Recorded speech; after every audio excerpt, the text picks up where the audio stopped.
और गैर मुस्लिमों से भी कह देना चाहिए कि आपकी होली में सिर्फ एक रंग नहीं है, दसियों बीसियों रंग हैं। यही हिंदुस्तान की खूबसूरती है। माली जब बाग लगाता है तो सिर्फ उसमें गुलाब का फूल नहीं लगाता, हर किस्म के फूल लगाता है। तो यही होली और रमज़ान के जुमे का पैगाम है हिंदुस्तान के लिए कि जिस तरह रमज़ान और होली एक हो गए हैं, ये हिंदुओं और मुसलमानों तुम एक होके क्यों नहीं चल सकते? ये पैगाम हमारे लिए। सिर्फ एक रंग किसी के ऊपर थोपा जाए ये हिंदुस्तान की खुसूसियत नहीं है। हिंदुस्तान वो गुलिस्तान है जिसमें दसियों बीसियों रंगों के फूल रहा करते हैं। यही इसकी खूबसूरती है। बहरहाल मुझे आज गुफ्तगू इस पर करनी है। बहुत आसान आमाल दिए नबी ने रमज़ान के। इसी खुतबे के आखिर में फरमाते हैं कि इस रमज़ान के महीने में तुम 2 आमाल किया करो। और फरमाया 2 का तो किए बगैर तुम्हें चारा ही नहीं है, चारा कार ही नहीं है। फरमाया इस महीने में मुझसे जन्नत मांगा करो, मकसद है मोमिन का, और जहन्नम से पनाह मांगा करो। और इससे पहले फरमाया 2 चीज़ों का विर्द करो। एक तो इस महीने में ला इलाहा इल्लल्लाह की कसरत करो। इस्लाम कोई मुश्किल नहीं है, इस्लाम बहुत आसान है। फरमाया मेरी उम्मत के मालदार नरम नरम बिस्तरों पर बैठ के मेरा जिक्र करेंगे, क़यामत के दिन हंसते हुए जन्नत में दाखिल होंगे।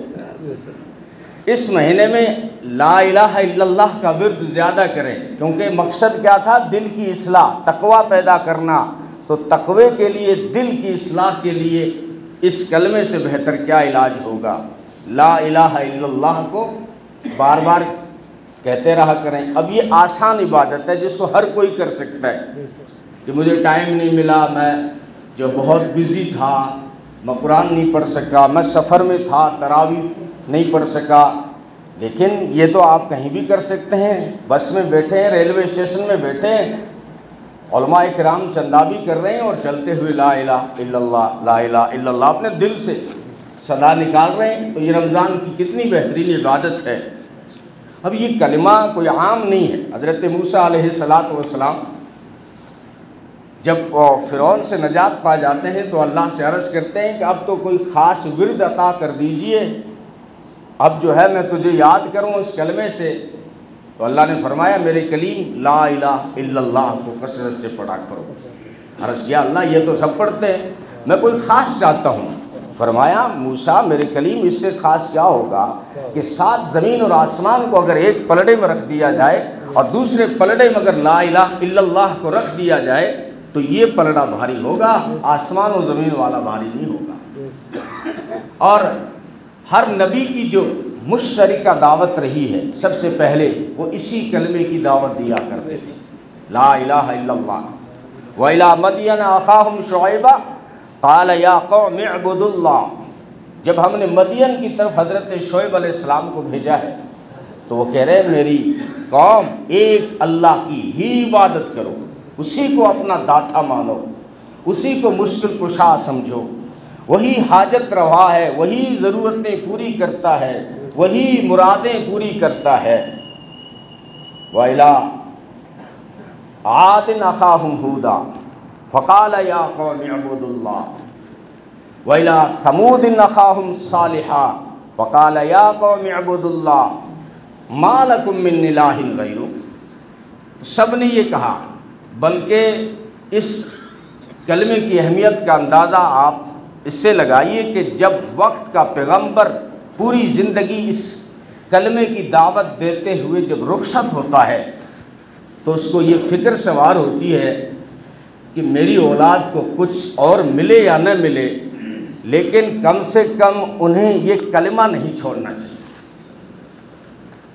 मुफस्सिरीन ने एक बात अजीब लिखी है कि वो हज़रत मूसा अलैहिस्सलाम और खिज़र का जो सफ़र हो रहा है, यहूदियों की बस्ती में पहुँचे तो यहूदियों ने खाना ही नहीं पूछा। अब गांव से निकल रहे थे तो मकान की दीवार टेढ़ी थी, तो खिज़र ने कहा आओ ये दीवार ही सीधी कर लेते हैं। मूसा अलैहिस्सलाम को गुस्सा आ रहा था, इन गांव वालों की दीवार सीधी करें जिन्होंने खाने का नहीं पूछा। लेकिन अब वो उस्ताद मान के चले थे तो माननी पड़ी। अब ये दीवार सीधी की जा रही है। मुफस्सिरीन ने कई अक़वाल नकल किए हैं, उसमें एक कौल बड़ा खूबसूरत नकल किया है। फरमाया वो 2 यतीम बच्चों का माल था उस दीवार के नीचे, अगर गिर जाती तो गांव वाले वो जिन्होंने नबियों को खाने का नहीं पूछा वो यतीम का माल हड़प के खा जाते। लेकिन एक कौल ये भी लिखा है कि किसी बुजुर्ग ने 7 पुश्त पहले, इन यतीमों के 7 पुश्त पहले जो दादा थे, अल्लाह के नेक बंदे और साले इंसान थे, उन्होंने अपने नस्लों के लिए एक नसीहत की थी। दीवार पे एक पत्थर की सिल पर उन्होंने एक पैगाम लिखा था और उस दीवार के नीचे दफन किया था। और नस्ल को यूँ कहते थे कि जब बहुत ज़्यादा तुम्हें ज़रूरत पड़ जाए, इख्तिलाफ के शिकार हो जाए, फितनों के शिकार हो जाओ, बहुत तुम्हें ज़रूरत पड़ जाए, बहुत ज़्यादा जब गरीब हो जाओ तो वो ख़जाना निकालना। वो ख़जाना क्या था? उस पत्थर पे लिखा हुआ था ला तुश्रिक बिल्लाह, अल्लाह के साथ शिरक मत करना, यही सबसे बड़ी दौलत है। ला इलाहा इल्लल्लाह। वो लुकमान हकीम यही अपने बेटे को कह रहे हैं। इज़ क़ाल लुकमान लिब्निही व हुवा यइज़ु, कुरान कहता है कि लुकमान जब अपने बेटे को नसीहत कर रहा था, बाप जब दुनिया से जा रहा हो तो बेटों को बुला के माल के पते बताता है कि मैंने तुझे फ़ोन पे के कोड नंबर नहीं बताए थे, मैंने नहीं बताया था कि मेरा प्लाट जयपुर में भी है। आखिरी वक्त में बेटों को बुला के बताता है। अब पैगंबर जब दुनिया से जा रहे हैं, अपने बेटे को बुलाया और कहा या बुनैया ला तुश्रिक बिल्लाह, बेटे शिरक मत करना, ला इलाहा इल्लल्लाह को मत छोड़ना, इन्ना शिरक लज़ुल्मुन अज़ीम, इसलिए कि शिरक जो है ये गुनाह नहीं, गद्दारी और जुर्म अजीम है, जुल्म है शिरक। अब सूरह बकरा में आ जाइए, कुरान कहता है हम कुंतुम शुहदा इज़ हज़र याक़ूबुल मौत, क्या तुम मौजूद थे उस वक्त जब याकूब को मौत आई? या अल्लाह हम कहाँ से मौजूद होंगे, याकूब को मौत आ रही, हम कहाँ होंगे? फरमाई अंदाज़ इसलिए अपनाया है ताकि तुम्हें यूँ लगे कि ये बात इतनी सच्ची है जैसे तुम्हारी आँखों के सामने हो रही है। जब तुम थे, गवाह थे, तुम मौजूद थे वहाँ। अम कुंतुम शुहदा इज़ हज़र याकूबुल मौत, जब याकूब अलैहिस्सलाम को मौत आ रही थी उस वक्त तुम थे। क्या हुआ था? उन्होंने क्या कहा? इज़ क़ाल लिबनीही, जब आखिरी वक्त में अपने बेटों को पूछा, बेटो जा रहा हूँ दुनिया छोड़ के, इतना बताओ कि मेरे बाद किसकी इबादत करोगे? इज़ क़ाल लिबनीही मा तअबुदून मिन बअदी, मेरे बाद तुम किसकी इबादत करोगे? वो बेटे पैगंबर के थे। कहने लगे कालू इलाहका व इलाह आबाइका इब्राहीम व इस्माईल व इसहाक़ इलाहन वाहिदा व नहनु लहु मुस्लिमून। फरमाया उनकी करेंगे जिनकी आपने की, उनकी इबादत करेंगे जिनके हमारे आबा व अजदाद हज़रत इसहाक़, हज़रत इस्माईल, हज़रत इब्राहीम, इन्होंने जिनको पूजा है, जिनकी इबादत की है, उनकी ही करेंगे। हम भी उनके पोते, उनके बेटे हैं, मुसलमान हैं। और मुसलमान एक अल्लाह के सिवा किसी की इबादत नहीं करता। तो ये कलिमा कितना कीमती है कि तमाम अंबिया की मुश्तरका दावत है। तो हमें रमज़ान में कहा गया कि इस कलमे का विर्द करो, तुम्हारे दिलों में की जो सख्ती है ना वो नरमी से बदलेगी। खुदा का जो खौफ नहीं आ रहा, मौत याद ही नहीं आ रही। हाँ, सेठ जी को फिक्र थी कि एक एक के 10 कीजिए, सेठ जी को फिक्र थी कि एक एक के 10 कीजिए। आया मलकुल मौत, बोला जान वापस कीजिए। अच्छा, मौत आती है उस वक्त आंखें खुलती। तो ये गफलत जो है, इस गफलत को दूर करने के लिए इलाज दिया गया है कि इस महीने में आप कलमे का जिक्र किया करें।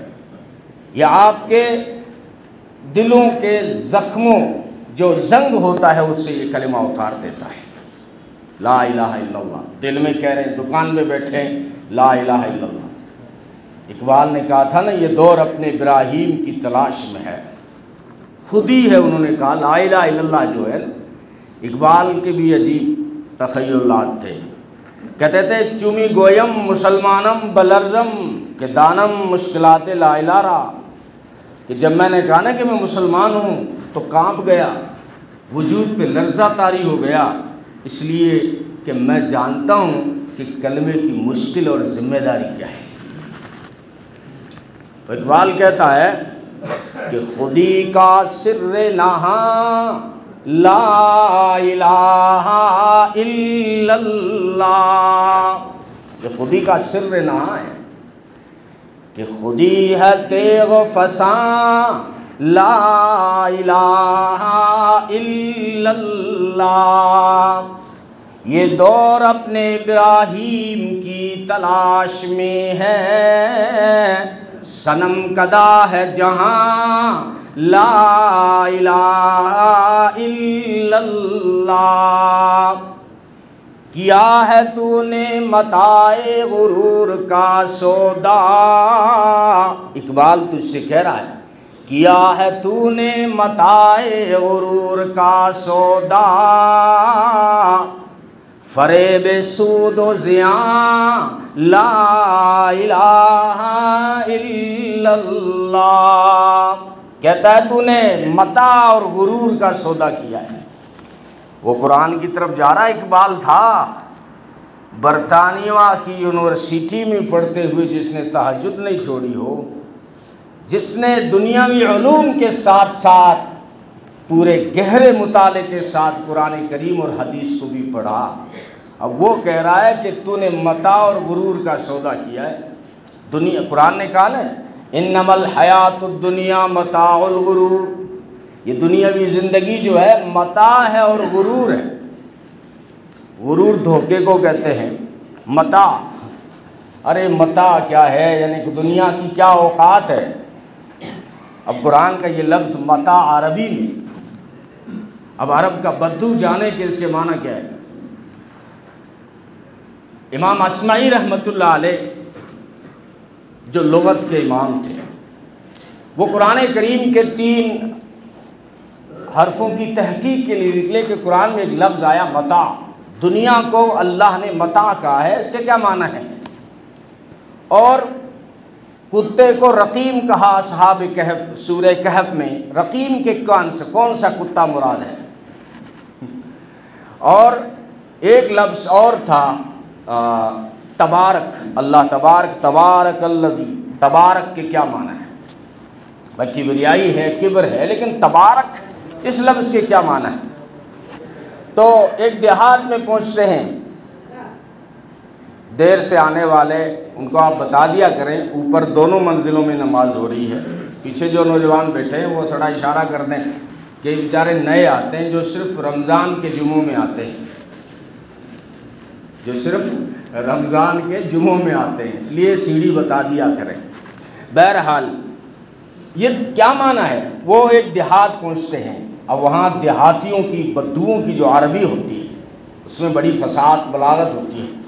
एक घर में पहुँचे, कोई नहीं था, एक बच्चा बैठा था, उसकी अम्मी कहीं पड़ोस में गई हुई थी। अब ये मेहमान चले गए उस घर में, इतने में एक कुत्ता आया। घर में एक चौपड़ा कपड़ा पड़ा था, वो जो औरतें बर्तन जिससे साफ़ करती थी, मिट्टी के बर्तन, दही का बर्तन भी उससे साफ़ किया जा रहा है, घी का बर्तन भी उससे साफ़ किया जा रहा है, छाछ का बर्तन भी उससे साफ़ किया जा रहा है, क्योंकि ब्रश तो अब तो ब्रश आ गए, सरफ आ गई, लेकिन उस वक्त वही कपड़ा था। वो कुत्ता आया, वो कपड़ा चौपड़ा था, उसको उठा के पहाड़ पे चढ़ गया। अब ये 3 लफ्ज़ों की तहकीकें निकले थे, लेकिन वो 3 लफ्ज़ एक देहात में एक बच्चे ने हल करके दिखा दिए। जब उसकी अम्मी आई तो वो बच्चा कहता है या उम्मा जा अर रकीम व अखज़ल मता व तबारकल जबल। अम्मी कुत्ता आया और मता ले गया। क्या ले गया? मता ले गया। इसको वो मता जो चोपड़ा कपड़ा था उसको कुरान ने मता कहा है, दुनिया की ये औकात है। तो इकबाल यही कह रहा है कि खिर्द हुई है ज़मान व मकान की जुन्नारी। हाँ, जो ये तो खासकर इंडिया वालों के लिए है, ये लाइन तो फेटूड़ा हो गया। इकबाल क्या तुम्हें तौहीद देना चाहता था। इकबाल कलमे पे लाना चाहता था मुसलमानों को। जुन्नारी वो तावीज़ जो लंबे धागे से लटकाया जाता है। बोला इतना धागा बांधना कि दिल पे ठहरे। वाह मौलवी। हाँ, अब ये इंडिया में खासकर जो है इन चीज़ों पे बहुत ज़्यादा ध्यान दिया जाता है। इधर मैं रहा हूँ इस इलाके में, बहुत सारी औरतें आती थी, कहती मौलवी साहब मैं चाय पी के निकली मेरे फेटूड़ो। तो चाय तो सारी दुनिया पीवे, दूध पी के घर ऐसो निकली मेरे फेटूड़ो क्यों। मीठो खा के चौराहे पर मेरे पग आ गयो, मेरे फेटूड़ो हो गयो। मेरे ये समझ में नहीं आया कि फेटूड़ा क्या है। दुनिया में कोई बीमारी है ही नहीं जिसका नाम फेटूड़ा हो। खुद ही नाम रख दिया और खुद ही बहम कर लिया। ये तवहम परस्ती है, तुम्हारा वहम है, ख्याल है। कोई फेटूड़ा नहीं होता। अगर दूध पीने से होता है जितना तुम्हारे घर आता है, मेरे घर भेज दिया करो। तो कहता है खिर्द ज़मान और मकान की हुई है जुनारी, न है ज़मान न है मकान। कोई ज़मान और मकान ऐसा नहीं जहाँ रब का हुक्म न चलता हो। तू कहता है गाड़ी पाछी मोड़ ले के हो कि नोलियो निकल गयो। तेरी माँ हज करे, नोलियो क्या कर रहे हो। अब दिल्ली में आऊँ, अब मैं किन्ने जाऊँ, अब किन्ने जानो बिन्ने ही जा। ये हमारे इकबाल थे जो हमारा इलाज करना। तो पहला क्या दिया गया हमें, ला इलाहा इल्लल्लाह की कसरत करो, कमज़ोर हो। आखिरी ज़माने में फरमाया शिर्क चोटी की रफ्तार से भी हल्की रफ्तार से लोगों के दिलों में घुस जाएगा और उन्हें एहसास भी नहीं होगा हम तो मुसलमान हैं। क्यों? गूगे दादा की न्याज दिलावा ना, पक्का मुसलमान गूगे दादा की न्याज दिलावा, मीरा जी के नाम का बकरा लगावा। वाह रे मुसलमान, क्या निशानी बनाई है तूने। इसलिए फरमाया आखिरी वक्त में ये शिर्क जो है लोगों के दिलो दिमाग में घुस जाएगा। जो पुराने जो मुसलमान थे अपने आप को कहते थे कि हम तो शुरू से मुसलमान हैं, उनके अकायद का ये हाल हो गया है कि गधा अगर मर जाए तो वहाँ लेने चले जाते हैं। बहरहाल इस कलमे की ज़रूरत है कि ज़्यादा से ज़्यादा विर्द किया जाए रमज़ान में, इसलिए कि दिलों का इलाज हो, तरबियत हो, दिलों में नरमी आए, आमाल की तौफीक मिले, बहुत याद आए, आखिरत की फ़िक्र हो। ये सारा होगा जब इस कलमे को ज़्यादा पढ़ा जाएगा। और दूसरा कहा इस्तिग़फ़ार किया करो। अब इस्तिग़फ़ार किया करो।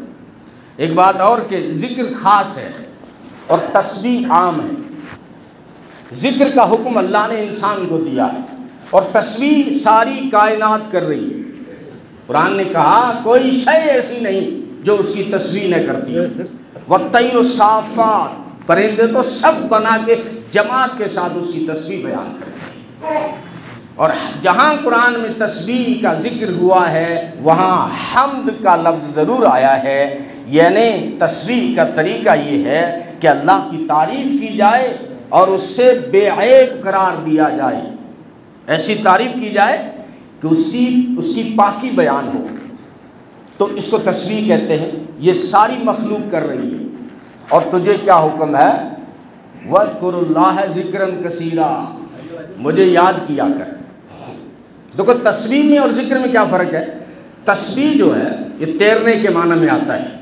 आप पढ़ रहे हैं सुभान अल्लाह सुभान अल्लाह सुभान अल्लाह सुभान अल्लाह, ये तस्बीह है। और जिक्र क्या है, जिक्र कहते हैं दिल शामिल होना ज़रूरी है। आप उसकी याद में नमाज पढ़ रहे हो तो नमाज भी जिक्र है। फरमाया ना सूरह ताहा में, रात को बच्चा पढ़ रहा था, अक़िमिस्सलात लिज़िक्री, ए मूसा नमाज पढ़िए मेरी याद के लिए। और कुरान को भी जिक्र कहा अल्लाह ने, इन्ना नहनु नज़्ज़लना ज़िक्र व इन्ना लहू लहाफ़िज़ून, कि हमने कुरान जिक्र है, मेरी याद है। इसमें मेरी याद बताई गई है ना। कुरान को जिक्र कहा, नमाज को जिक्र कहा, दीन को जिक्र कहा। वमन आरज़ अन ज़िक्री फ़इन्न लहू मईशतन ज़न्का, जो मेरे दीन से मुँह फेरेगा उसका चैन सुकून छीन लूँगा। दुनिया में दीन पे नहीं चलोगे सुकून नहीं दूंगा। लगा लेना बैठक में एसी, चमड़ी ठंडी होगी, दिल ठंडा नहीं होगा। तो ये याद मतलब मुख्तलिफ तरीक़ों से हो सकती है। नमाज से भी याद कर सकते हैं, कुरान की तिलावत से उसको याद कर सकते हैं। याद करने के कई तरीक़े हैं दीन का। किसी भी शोबे पे, किसी भी इबादत में आप, हज है तो उसकी याद है, रोज़ा है तो उसकी याद है, तिलावत है तो उसकी याद है। तो ये आपको हुक्म दिया गया और अक्लमंद कहा गया उससे। मैंने ये खुतबे में आयत पढ़ी थी, इन्ना फ़ी ख़ल्क़िस समावाति वल अर्ज़ वख्तिलाफ़िल लैलि वन नहार लायातिल लिउलिल अलबाब। आसमान और ज़मीन की तख्लीक में जो गौर करते हैं वो अकल वाले हैं। फरमा अकल वालों की निशानी, फरमा अल्लज़ीना यज़कुरून अल्लाह क़ियामन व क़ुऊदन व अला जुनूबिहिम, जो खड़े बैठे और करवटें बदलते उसकी याद में रत्बुल लिसान रहते हैं। ये हैं अकल वाले लोग और उसकी मखलूक़ात में गौर करते हैं और उस नतीजे पे पहुँचते हैं, रब्बना मा खलक़्त हाज़ा बातिला सुबहानक। अब तस्वीर आई है, इंसानों को जो तरतीब बताई जाए, अब तस्वीर आई है, ये आम है, आप भी कीजिए। बल्कि अपने महबूब को कहा, सब्बिह इस्मा रब्बिकल आला, अपने रब्ब आला की तस्वीर बयान कीजिए। और जब फ़तह मक्का दिया है, फ़तह मुबीन दी है, सुलह हुदैबिया की बात आयत आ रही है, तो खुशखबरियाँ इन्ना फ़तहना लका फ़तहन मुबीना सुनाया जा रहा है।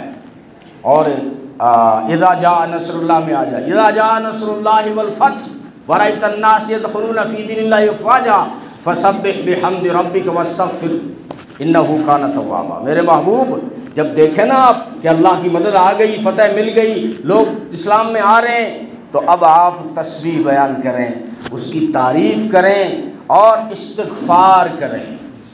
इस्तिग़फ़ार कहते हैं गुनाहों से माफ़ी मांगना।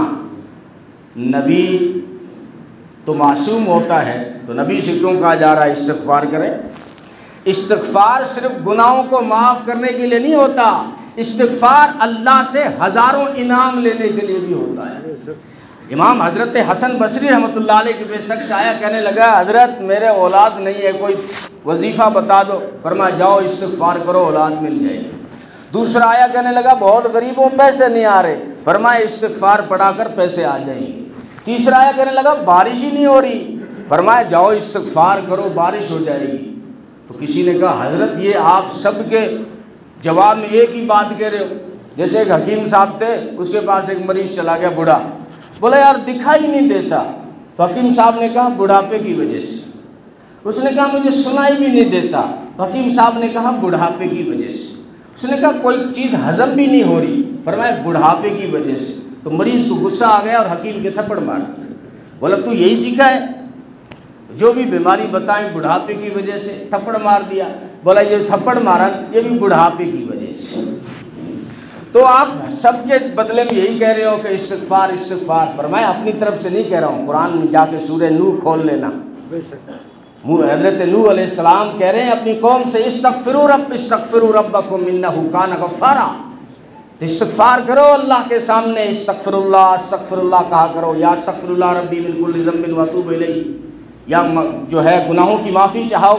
इससे क्या होगा? फरमाया क्या होगा, तुम्हारे गुनाह तो सारे माफ़ होंगे ही, लेकिन युरसिलिस समा अलैकुम मिदरारा, आसमान से बारिशें आएंगी इस्तिग़फ़ार की वजह से। व युमदिदकुम बिअमवालिन व बनीन, और इस्तिग़फ़ार करोगे तो माल भी आएगा, औलाद भी, और बेटे मिलेंगे, और वो भी फर्माबरदार। अब कहता है मेरा टिंगर बिगड़ को ताबीज़ बना के दे, ताबीज़ तेरे पास मौजूद है, इस्तिग़फ़ार पढ़ते लो टिंगर सीधो हो जाओ, यानी तेरी औलाद फर्माबरदार बन जाएगी। और फरमाया कि खेतियाँ सरसब्ज़ शादाब होंगी, बागात लगेंगे, नहरें जारी होंगी इस्तिग़फ़ार की वजह से। लोग आए दीन पे, कहत सालियाँ खुश्क सालियाँ थी, दुनिया के नक्शे बदल गए, लोगों ने इस्तिग़फ़ार किया, दीन पे चले, तो बंजर जो एरिए थे वो सरसब्ज़ शादाब हो गए, वहाँ खजूर उगाई, नारियल लग गई। यह अल्लाह का वादा है। बहरहाल इस्तिग़फ़ार करें। ये दो अमाल हो गए। तीसरा फरमाया जन्नत मांगा करो। इस महीने में क्या मांगा करो? जन्नत। और जन्नत मांगने की कौन सी दुआ? अल्लाहुम्मा इन्नी अस्अलुकल जन्नह, अल्लाहुम्मा इन्नी असअलुकल जन्नह, अल्लाह मैं तुझसे जन्नत मांगू, और जहन्नम से पनाह मांगू, जहन्नम से पनाह मांगू। अल्लाहुम्मा अजिरनी मिनन नार, या अल्लाहुम्मा अजिरना मिनन नार, अल्लाह हमें जहन्नम से बचा। ये 4 अमाल मैंने बताए, बहुत आसान है। कलमे का विर्द करना ज़्यादा, इस्तिग़फ़ार करना इस महीने में, और जन्नत मांगना उससे, और जहन्नम से पनाह मांगना।